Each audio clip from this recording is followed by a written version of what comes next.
And I'm Joab. You're watching How Did You Get There? So today, oh my God, we have a special guest and his name is Faith Child.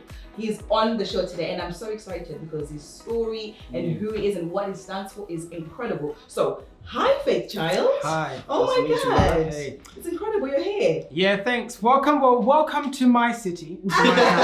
We're in London town right now. Yeah. Well, we say London town's actually a city, but London town sounds better than London city. Yes. So welcome to my neck of the woods. Thank you, because we came all the way from Southampton. Yes, you see that. Can you just please briefly just introduce yourself for those that may not know who you are? I'm not sure who that would be, but you never know. Faith Child, Nigerian descent, the baby of 5. I'm not spoilt, I'm adequately catered for. Amen. I've been doing music since I was age 11. I did my first support tour at age 11. 11 years old. Yeah, I'm now older. Amen. I'm now older. My age is on Wikipedia, so you Google my age.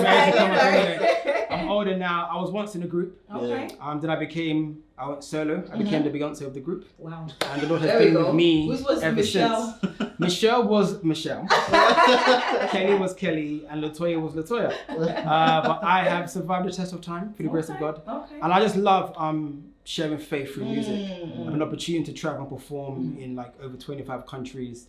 Wow. To music lovers, dignitaries, people who are of the faith, people who aren't of the faith. And it was a privilege to be able to travel and share faith, share Jesus. Yeah. And I love it. I love it. Yeah. I love wearing skinny jeans for a living. Yes, I love jumping as high as I can. Yeah. I love wearing vests on stage. Yeah. Obviously not at the black church and the white churches in Europe. We do that, not in the Pentecostal churches here. Yeah. But I just love having a good time. I love having a good time. We can see that. Where did your name come from? So I had chosen the name. So when I started in year 2000, it was like during the UK garage scene. So it was like MC Luck, MC this. So I was MC Faith. I just like the word faith. Okay. And then when that era died out, I thought, okay, faith, something says like faith kid. I was like, a kid is a goat. So I was like faith kid for like 14 seconds. Then I thought, well, I'm a child of God. Yes. So I chose the name Faith Child. And the meaning meant then, Romans 10:17, faith comes by hearing the word of God and you hear music. Yes. And child, you must be at the child to enter heaven. So that was my interpretation. Wow. And I'm a pastor's kid. So like most pastor's kids, you end up finding your life in the sermon. So one day in Bible study, my mum said, no. I was about to abort my last born. I was thinking, hold on. That's me. Wait, what? I was like, okay. So the story was that the night I was conceived, my mum had a coil in her, which is a contraceptive. Okay. And my dad used a condom as well, which means the stork can't bring the egg. Amen. So me being me, God being God, I still came through. So she went to the clinic to have an abortion. And while she was there, God spoke to her for the first time and said, don't abort the baby. And she said, I'm a single mom, poverty, 4 kids, domestic violence, how can I cope? And God said, believe, have faith in me, and I'll show myself to be God. So I was a faith child. So I'd already chosen a name before knowing, but God already mapped it all out. And I'm glad it has even wider meaning than what I meant. I use it to inspire people. You might be a mistake, like I was a mistake, but God never makes mistakes. And the fact you're alive today shows He has a plan for every single one of us. So I love having that. I love having such a name. People are like, what does that mean? And through that name, I share Christ. Exactly. I can't share that story without talking about Jesus. Some opportunity to have a name which links directly to Christ, as opposed to being, I don't know, MC Smooth. It's like but having something that has a bit more substance, so to say, is a beautiful avenue to share Christ and share the gospel. Wow, your energy. God be. That's it. Your energy. You just. That's it. That's one thing I love about you. I don't forget, it was 2017, I think, when we brought Brianna Babino from America. First time I met you. And what drew me to you was, I remember I didn't know the ins and outs of doing like events, especially concerts. So I remember I found myself like trying to organize the stage, organize the artists. I was just going crazy. Then you came in, and then you were supposed to be performing. And then you said, Percy, how can I help? I was like, wait, sorry, what? I was like, how can I help? How can I be of service? And I just stood and I looked, I was like, no, this is fine, you. I was like, no, I'll do something. And he ran the whole stage and he also performed. And that, for me, ever since that day, humility was just like the key word you showed me. And I've just been following your music and watching what you're doing. Since that day, every time I speak about you, I always tell that story. I was like, that shook me. I was like, this is faith child. Like, what's it doing? Helping. But you helped and you were so humble. You served. And that shows in your music as well and the type of person you are. So being a PK, I'm a PK too. Wow. Hallelujah. Can you tell me your story, your side of the story of being a PK? I am fortunate to be in a church in which you don't have to be a saint. You know, the stereotype is that pastor's children must be angels, but the fact is pastor's children tend to be devils. So to say, obviously not us. Obviously not us. Amen. But it's been an absolute blessing. My parents have never like forced us to be anything we're not. I was born and raised into the church because of my birth story anyway. I was born into Christianity. But the beauty is that I've been allowed to kind of explore Jesus for myself. I think also I've been encouraged to serve. Before my mum became a pastor, she was like in charge of the youth. And in the youth, you're always encouraged to serve. So I was in the drum kit. My sisters were in the choir. You just found somewhere to serve. And I think being able to serve has been the foundation of my life. And also, I think the key to my success. I don't care about being on stage. To be fair, being on stage is only 10% of the ministry. The real ministry is 90% when you're off the stage. When you're responding to like messages on Instagram or bump into someone on the train or talk to them or whatever. So being a pastor kid has been great. I love it. The perks of it is that whenever there's parties at church, the leftover food comes back to your house. Whenever there's serving, there's always that one auntie at church with the big hips that gives you extra meat. That auntie, every church has that auntie with the big hips that feeds everyone. There's many perks to it. During Christmas, you don't have to buy anything because all the hampers come over. But you have a lot of guests that come over as well. So your rations, the rations have to be a bit interesting. Speak about that because I myself, I'm not gonna jump on a bandwagon, but I'm a pastor's kid as well. Oh, jump! Let's do this. But I got this feeling when I was growing up that, which probably wasn't right at the time, but it felt like I wasn't that important to my family, to my parents anyway. Whereas they were obviously helping other people in the church and whatnot. Did you ever get that feeling? Thankfully not, because I have 4 siblings. So the house is very busy anyway. But my mum was great at balancing. Although we spent a lot of time at church because of Bible study or just like after school, I'll go to the church office to see mom or whatever. I spent a lot of time in church, but I never felt second, which was great. Mum always, I don't know if she did it consciously or not, but she always made us know that she is a mother before she's a pastor. And I do understand how some pastors can sometimes negate the responsibility of being a pastor. Also, when I'm at home, I don't want a pastor, I want a parent. So you have to be able to take that hat off and put the hat on of being a parent. And I think my mum did a good job, has done a good job, or am I stepdad, of doing that. But yeah, so thankfully I didn't ever feel second. But I love being at church anyway. And whenever, as for me in my house, we shall serve the Lord. So church wasn't my parents' thing, it was a family thing.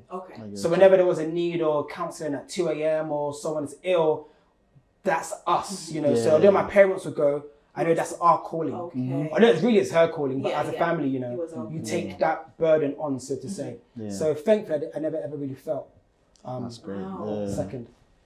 For me, I felt like exactly like Sarah Jakes, lost in the pews but found in the world. And I battled with that for a few years. From 16 to about 21, I attended church. I was there, but I was never present. I don't know, you make it look like you've always had this thing, you and God, like you've been cool, you've been buddies for a long time. I don't feel like you've lost that relationship with them. It doesn't look like that from where I'm sat and when I watch your stuff. Have you gone through a place in your life or a time in your life where you just wasn't connected to him? Because you make it look so easy. It does look easy, and if I'm being entirely honest, I've never really felt disconnected from God. Wow. I've had my moments where I'm like, Lord, I believe, but help my unbelief. I've had those moments, but I've never really gone wayward. I've never really gone off the rails. I think I'm testament of the scripture that says, teach a child in the way he shall grow, and when he grows up, he won't depart. Okay. So I think and it's only by the Lord's grace that I'm testament of that. But I've always been on the straight and narrow from young. And I think that has helped me as well. There's many things, I listen to some non-Christian podcasts just about like typical millennial life. And when I listen, I realize there's a world I'm not a part of. When it says certain things, I'm like, men do that? Women do that? Really? So I think because I've been in a church, I haven't been shielded. But I've had a very strong foundation and a very strong upbringing that no matter what environment you put me in, I can be a Christian. And I'm grateful that being a musician, I'm invited to many like celebrity events and A-list stuff. And when I'm there, a lot of them come to me like, bro, I need some advice, man. Like, these are guys that are record deals, the money, the cars, the girls, the stuff that want idolizers.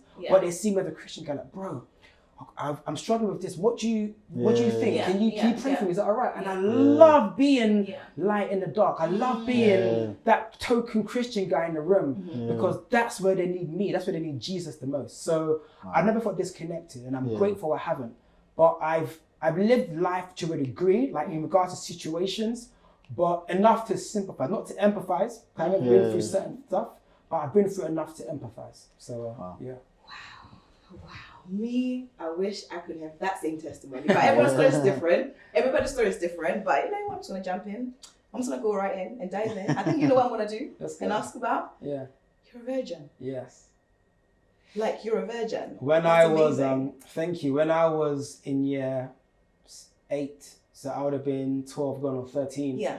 I remember specifically it was wet play. So we were in the school building. I was in assembly hall and I said, "Oh God, please take away sexual desires from me till I need to get married." That was 2003. 2003, teenagers weren't having sex like they are now. It wasn't like there was like an epidemic of like sex and lust. None of that stuff was there. I don't know what, till today I don't know why I prayed it. But I always knew I wanted to wait till marriage. And I've had marriage in my mind ever since young. So when I had my first girlfriend, I've dated, I've always had the mind of marriage. I wanted to get married at 21. I turned to 21, 25. Got to 25 in the Lord's time. So I've always had marriage in the forefront, and I appreciate not having sex because being a public figure and a musician, women are accessible. Being a fine Nigerian Yoruba man, women are accessible. So, and I think it's a possibility if I had sex before, I would potentially struggle with it. But right now, you can't miss what you haven't tasted. So I can't miss Percy juice because I've never tasted Percy juice. But I can miss water because I've tasted water. So for me, it's great. And I think initially it stemmed from a Christian point of view, as in to honor God. But I think along the way, it came from a decision of undoing the patterns I saw in life and in generation, you know, like broken homes, absent fathers, etc. You can still be married and have a broken home. But in regards to the typical fabric of marriage, parenting, childhood, I've always wanted to have my children and have sex with one woman, my wife, in marriage. So that's like another principle that I've chosen to live by. Listen, that deserves it. I'm sorry, like, yo, if you're not laughing right now, that's amazing. I'm in shock. I love that. This is I don't know, in our generation, we don't hear about this. There's a few. I know about maybe 2 virgin men. I'm sure there's more, but it's almost frowned upon. Or sometimes like people have questioned if I'm gay because I don't. To be PC, I don't pleasure myself. I've never done that. And I've seen pornography before, like a couple of times, but I'm not addicted to it. I don't watch it like that. For whatever educational purpose I watch it. But it's like, I'm not your typical male, millennial male. So people think I'm really weird. But I'm glad I have that advantage, so to say. So I can appreciate women for who they are as opposed to their sexual performance. I can see a beautiful woman and she's just a beautiful woman. My mind isn't racing as to how I can pleasure her or please her. And I think certain men and women who have tasted that fruit, their mind can go there. And one thing I would say is that it is natural to have lustful thoughts and desires because you're wired that way. You're wired that way, but just within the confines of marriage. You know, so some Christians who struggle with lust or sex or whatever feel, oh man, what's wrong with me?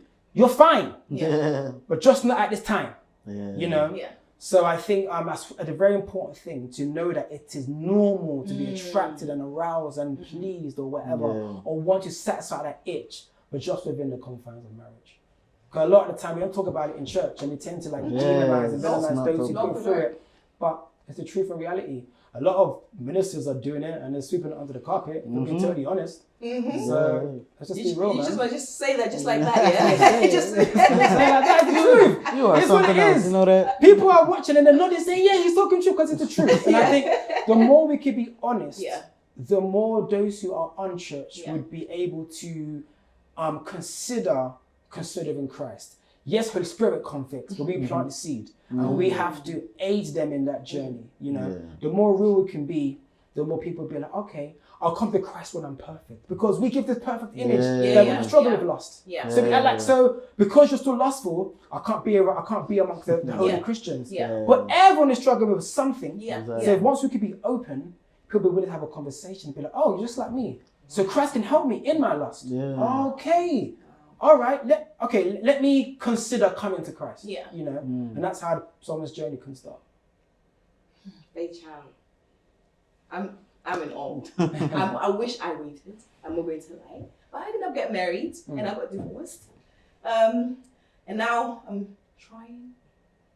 in the trying process of after marriage and staying away from it. But like you're saying, when you had the taste of it, it's hard. Because I can meet a man that I'm like, wow, okay, hi. But the thoughts also that come, so it is correct.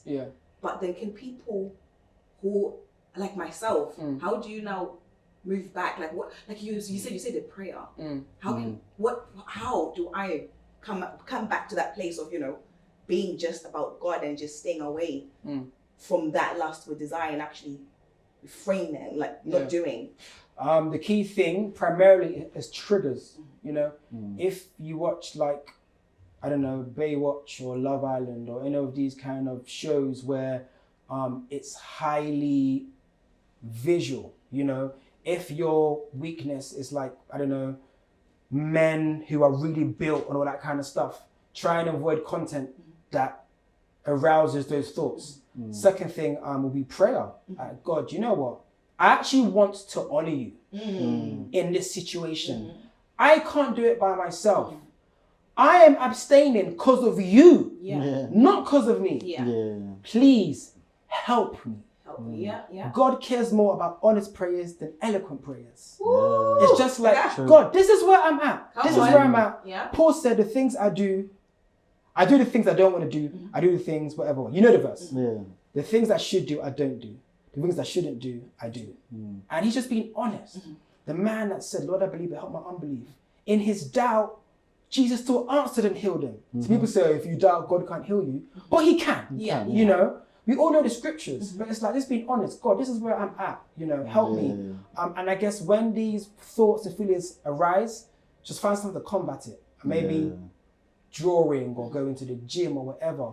But you have to be willing enough to abstain. It's a bit like people who have tasted meat and then they become vegan. Oh yeah. You know? So it's like, I would probably struggle to be a vegan for a long time. I tried for 2 days. But exactly, 2 days. But I think it's that same mind that helps a vegan to cut out meat altogether. It's the same way you can potentially apply it to sex, lust, and any other addiction, whether it's gambling or smoking or whatever. So it's possible. Not easy, but sure it's possible. The key thing is avoiding your triggers. Everyone knows just before they cross the line.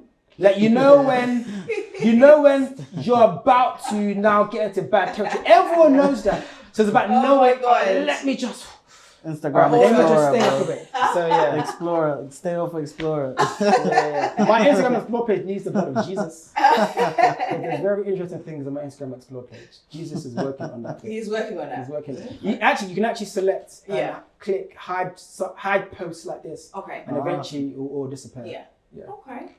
Your side of music is interesting. It's not what I grew up listening to. Yeah. So how do the churches receive you? Like how do they receive it openly? How do you maneuver yourself into certain traditional churches? Yeah. Thankfully, before I turn up, they would have known I'm a rapper. Okay. So before they've booked me, they know what my content is about. Thankfully. The conversation is more so about the churches who don't understand rap. Yeah. So people like Kurt Franklin paved the way for people like me, although he doesn't rap. But I say that because typically, if you weren't making traditional gospel music, like Negro spiritual, chords, organs, tambourine, if you weren't doing that, you were making the devil's music. So Kurt Franklin and a few others went through a lot of the backlash to make it acceptable. So thankfully, I've been able to perform in churches, but it's about knowing your audience. I'm not going to perform a whole set list of high energy, like millennial sounding songs to a congregation that's predominantly 40 plus, or maybe a few young people. You have to know how to feel and play to your audience. So thankfully, I have content that appeals to all ages in that sense. So if I know it's an older demographic, I'll do this set list. If it's a mixed demographic, I'll do that set list. If it's a typical Afro-Caribbean, do these songs. If it's typical European, do those songs. So it's about being wise, about knowing how to play to your audience. Some musicians, Christian and non-Christian, don't know how to play to their audience. That's why I'll see like non-Christian artists perform at like a Met Ball gala, and they're performing songs about selling drugs. I'm like, dude, you didn't have you had other songs which weren't about drugs and stealing someone's girlfriend. You could have done that other song, but they don't know how to fill the audience. Another thing is, I don't have a staple set list. I would turn up to the event, I will have like a set of songs, and then I'll play to the audience. So the audience are a bit dry or a bit, they lack energy. I would do a song that would lift them up. But if they're ready from the get-go, they will go straight. That's it. So you have to fill your audience. A bit like a comedy show or like a public speaking engagement. You have to kind of gauge and feel where your audience are, and then strike from there. That's like yourself with your comedy stuff. I love your skits, by the way. My friends and I, we watch and we share them. That's crazy. I love your content. That's mad. Hey, plug. I'm playing. What's your musical creative process? So I don't, as of late, I now do it, but I don't actually write to music. I don't actually write. I write all in my head. All in my head. I go to my producer, I say, bro, I've got a song called this. This is the concept. I want it to feel like this. Then he'll create it. I'll rap the verses. And I think it's potentially easier. Because you already got the lyrics, and he knows the vibe you want, so now he can actually create to it. However, doing it in reverse does work as well. So having a beat and then writing to it. So that's my typical process. I listen to my songs a lot before I do them. I demo them on my laptop and I perform in the shower. So I perform in the shower. So my parents hear a lot of my songs in the raw form as I'm in the shower, and they can hear me from wherever in the house. That's my typical creative process. Then I might bounce it off a few people, say, what do you think? But I make music primarily for me. I know I have a good music ear anyway. But I make music that I enjoy and I like. I learned this from never write a song you don't want to perform.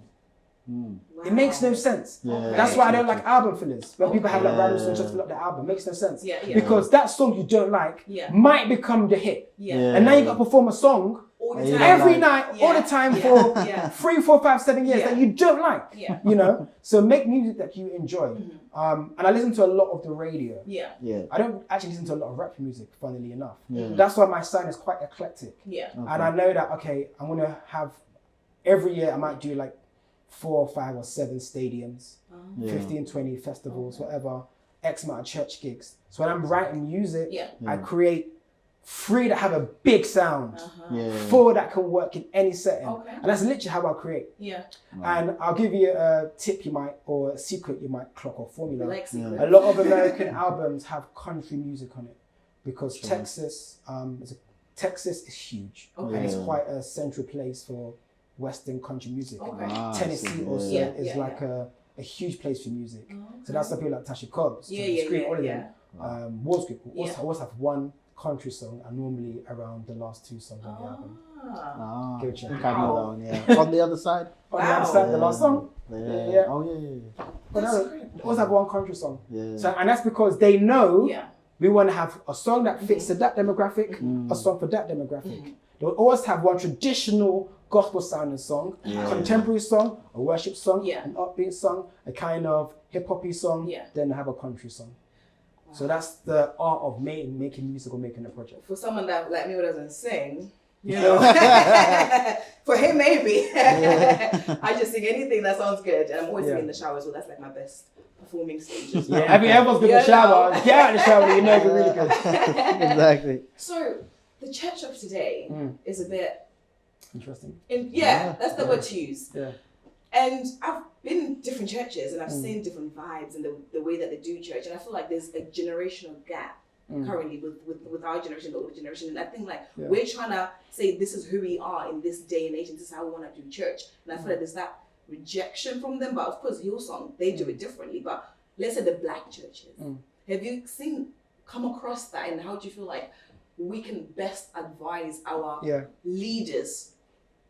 Because I feel like that's something we don't address in churches, like the leaders of yesterday, let's just say in that respectful way. In the generation of today, like there's this crush that I see happening in the church, and how can we best address that from your perspective, because you've traveled so many places? So we live in a very digital and visual age.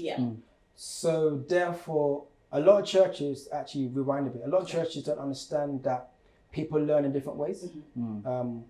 People who learn auditory, visual, I think kinetic is the third one or so. So some learn by writing, some by hearing, some by seeing.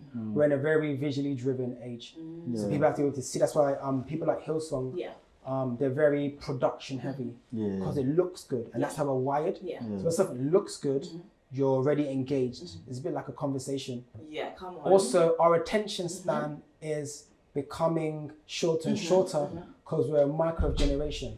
Therefore, 1 hour sermons might not work. 30-minute sermons might be better and more punchy. Also, sonically, Pentecostal churches, if I want to stereotype, not all of them, just I'm going to stereotype for now, which is obviously a wrong thing. They would sing traditional American songs, or maybe songs from back home that might be in the Caribbean or Africa. Now we're in England. That might not work as well in England, especially if you want to also cater to an English audience. People tend to understand that Christian music is first music. A lot of people can't connect to worship music because worship music, worship songs are typically indie and pop ballads. If you don't like Adele's songs, you're not going to like worship because it's the same thing, different content. Hillsong have a very young demographic because visually they fit the age of today. Sonically, the worship sounds that we hear on the radio. Pop, electro. Their songs can easily be a Justin Bieber song, easily be a Skrillex song, easily be a Taylor Swift song, because that generation and age like that song. So you're literally giving them what they like, but with Jesus' message. So if you're going to give someone who loves dubstep, bring them into church, all they're hearing is like organs, which is like maybe like blues, jazz, gospel, and indie. Although it's about Jesus, they can't connect sonically with that. It's a bit like maybe a preacher that preaches great, but maybe have like an accent, or maybe like they pronounce certain words wrong. Despite the great preacher, you're switched off by the accent. That's true. That's so true. He's pronouncing Timothy as Timothy. It's like, I can't. So it's like, although the sermon is great, but the way it's been packaged doesn't work for that kind of person. So it's about knowing that if you know your audience. That's why I'm from RCCG. RCCG is thriving globally, but in England, because Africans will come from Nigeria or wherever and say, I want to have home in England. So they will flock to those churches, and typically those songs will be sung. But if you really want to reach those who are maybe from England or other cultures, you can't be singing in your dialect every Sunday because you alienate those who are not from that dialect to that country. So just about knowing who you want to reach, being able to cater to them correctly. I know I said a lot there. Wisdom! You have so much knowledge. Oh my God, that's incredible. I wanted to ask though, on that point, like, because I always have a little, hesitation personally when it comes to like when people say worship songs and you know how we have this thing that a worship song is the slow song. Slow songs, yeah. You know what I mean? It's like addressing that worship is the way we live our lives. And like getting someone who does dubstep and trying to, you know, do it that way and all that. Would it work better if you have someone who's actually, their heart is for God, but they're using dubstep? And because I know a lot of churches that get people from sort of like, I wouldn't say the outside world, they know about church, but they're just playing. Yeah. Do you get what I mean? Yeah, it's very important to be able to cater to your members and those you want to be a part of. Worship is, or rather music in the church is a huge thing. Hillsong weren't called Hillsong. They were called something else. Hillsong was the name of the worship team. And when the worship song became very popular, they just renamed the church to Hillsong. Because it's a bit interesting having the word song in your church name. That wouldn't really be what you would name a church. If you actually think about it. Song in your church name. So worship plays a very major part of service. And typically, worship is the only thing you give God. The sermon is for you to learn. Your offering doesn't really go to God, it goes to the church to sustain the church, but it doesn't go to God. Our worship and our praise is all we give him. So it's a very important thing we need to do. And that's why I don't like church members being late. Because if you miss that part, you haven't given God anything. Tangible. You've given him your money, but he wants your worship. That's why he created us, to worship him. So you miss that. Doesn't really work. So it's very important to be able to have people who understand worship, understand how the members connect with it, because it sets the tone. That's why the preacher will ask for a song before he or she preaches, to set the atmosphere. And that's the power and effect of music. Wow, Faith Child, you've just blown my mind today. Honestly, I just had to just sit down and just hear more from you, and it's just been amazing. It's been incredible, so much, honestly. Absolutely. I think just before we go, like I said, you make it look easy. You do. And the people watching and the people thinking, you know what? I want to be like him. Like, in a sense, that you inspire them. And I want to live my life the way he is, being pure, you know, and being holy and really seeking after God. There are people, right, they're just trying, but keep falling and they keep failing. Can you just encourage someone quickly and just from your life experiences and just give them that, like the tools you use to keep going and to keep holding on to God, because we need that in this day and age? My tools to keep holding on to God is knowing that he is my breath. Like he is life. The purpose, I do everything to honor and please God. Those who keep on trying and failing, understand that there's scriptures that encourage you. In our weakness, God's strength is made perfect. Even for those who might be stuck in a dry season, God sometimes doesn't allow us to move from a dry season, because there's something we're supposed to learn in that season. So sometimes God won't remove mountains he intended for you to climb. You know, so sometimes he will give you something there to test and stretch you. When it comes to sowing seeds, you can produce like a potato like that, but for a tree, it takes longer for a tree to produce fruit. Because in as high as a tree is, it has to go equally as deep, you know. So there's certain things that you need to go through. The Bible says, comfort others to the comfort you have received. There's certain issues you go through so you can minister to people in the future.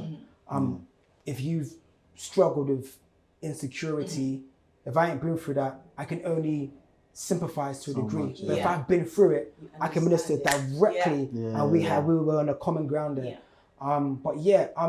This journey isn't easy, so to say, because I think it's probably harder when you've been in the church all your life. Actually, it's true. To be fair, it's true. That's why you see people who got saved last week and they're overtaking you. It's like when Saul was transformed to Paul. Isn't this Saul? How has he got so much zeal? The guy was killing everybody. But now he's the one that's going full steam for the gospel. So at times these things do happen, but understand that your struggles are fine, and it's because you're human.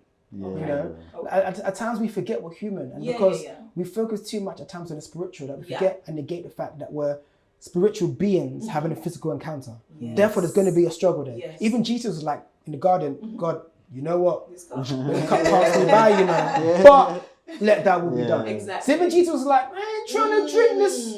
I'm not trying to die. I'm not trying to die this week. I've got plans. I'm trying to die this week. But it's like, God, this is where I'm at. Yeah. So honest, just like, God, I'm struggling. You know what? I don't even think you exist right now.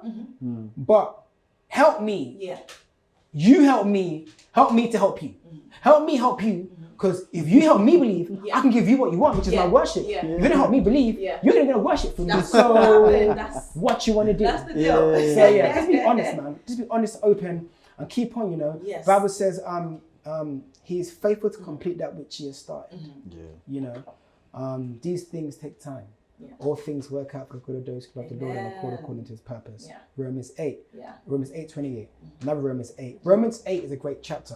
Romans 8 also says the pain you suffer now is nothing in comparison to the glory that is to come. So everything is for a greater purpose. It's also something happens for a reason. You got evicted because you didn't pay your bills. That's the reason it happened. But unless something really bad really happened. Wow. Everything happens for a reason. But you know what? God is able to turn our mess into a message. Come on. Yeah. So God doesn't waste pain. No. Doesn't waste experiences. No. And through that, we're able to get clarity of his plan for us and for us to glorify him and bring him honor. You can tell he's a pastor's child. The Bible, like how many times? So when your music coming out? Yeah, I'm halfway through my album at the moment. Yeah. And it actually sounds really good. It might sound biased, but I know when a song isn't there. But the songs are there. Yes. So I'm grateful. My album is actually very American at the moment. I got loads of American collaborations. And I like to do UK ones before I get. She's trying to. She's a sellout. So I'm gonna do more UK people at the moment. Well, I mean, if you're looking for collaborations. Yeah, you know the songs, you know the songs that don't make the album. Maybe. Do you know, on that note, honestly, it's been amazing having you on the show. We've learned so much, you know, and just seeing you in line, just hearing your story and just everything you've said is just really just been powerful. Thank you. You're so authentic and I love that about you. Honestly. So guys, this is How Did You Get There? We have had an amazing time. I hope you learned. I hope you were blessed. Share this with other people. Make sure you check out his music. But this is your girl Percy. And I'm Joab. You're watching How Did You Get There?